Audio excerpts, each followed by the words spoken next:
சமீபத்தில் நடந்து முடிந்த தமிழக சட்டமன்ற தேர்தலில் பெருவாரியான வாக்குகளை பெற்று தமிழக வெற்றிக் கழகம் முன்னிலை வகித்துட்டும் இருந்தாங்க. கூடிய விரைவிலேயே தமிழக முதல்வராக தளபதி விஜய் அவர்கள் பதவியேற்க உள்ளார் அப்படின்ற தகவல் வைரலுமே ஆச்சு. அரசியல் களமே தற்போது பரபரப்பாக இருக்கு. மேலும் பாத்தீங்கன்னா இன்னொரு பக்கம் திமுக அதிமுக கூட்டணி அமைச்சு ஆட்சியை பிடிக்க போறாங்க அப்படின்னு இது ஒரு பக்கம் பரபரப்பாக இருக்கு. சோ யார் ஆட்சியை பிடிப்பா, யார் முதல்வர் அரியணையில உட்காருவா அப்படின்ற இன்னும் உறுதியான தகவலே தெரியாமல் இருந்துட்டு இருக்கு.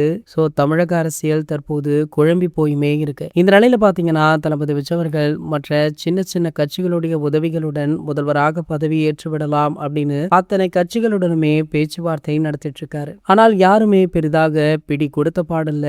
அத்தனை கட்சிகளுமே திமுகவுடன் கூட்டணியில இருக்காங்க. சோ ஆகையால திமுக சொல்றதை தான் நாங்க செய்வோம் அப்படின்னு அத்தனை கட்சிகளுமே ஸ்ட்ரிக்டாக சொல்லிட்டாங்களா. இன்னொரு பக்கம் அதிமுகவும் திமுகவும் பேசிட்டு இருக்காங்க. சோ விஜய் அவர்கள் முதல்வராக பதவி ஏற்பாரா ஏற்க மாட்டாரா அப்படின்ற சூழ்நிலையே உருவாகிடுச்சு. இந்த நிலையில பாத்தீங்கன்னா தளபதி விஜய் அவர்களுக்காக பிரதமர் மோடி அவர்களிடம் சூப்பர் ஸ்டார் ரஜினிகாந்த் அவர்கள் பேசியிருப்பதாக தற்போது தகவல் வெளியாகி வைரலுமே ஆகிட்டு இருக்கு. அது மட்டுமல்லாமல் தமிழகத்துல உள்ள ஆளுநர் இதற்கு சம்மதித்தால் தளபதி விஜய் அவர்கள் கண்டிப்பாக பதவி ஏற்கலாம் அப்படின்றதுனால இந்த பேச்சுவார்த்தை நடந்துள்ளதாக சொல்லப்படுது. இது போன்ற செய்திகளை பத்தி நீங்க உடனே தெரிஞ்சுக்க நம்மளுடைய சேனலை மறக்காம சப்ஸ்கிரைப் பண்ணிக்கோங்க.